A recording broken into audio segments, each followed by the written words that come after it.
United Nations Global Compact believes that Africa is slowly but surely building on its vast potentials for economic development.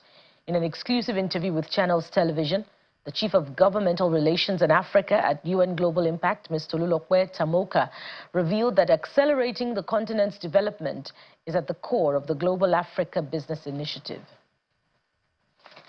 I think with the digital space, which is one of our core themes, we see that Africans are taking advantage of that space. They are connecting with fellow Africans in other countries. There's no longer that divide, that these borders, artificial borders have created, but we're seeing connections happening. And we're seeing that when they're focused on really being a force for good, Africans are tapping into that. Take issues around climate action. We have initiatives that really are advancing this work on the continent. I can give example. We have on stage, on our global stage, companies like Soma Group looking at how to enhance infrastructure, but doing that with a sustainability lens. We have the ISC, IFC, AFC in our partnership, the African Development Bank.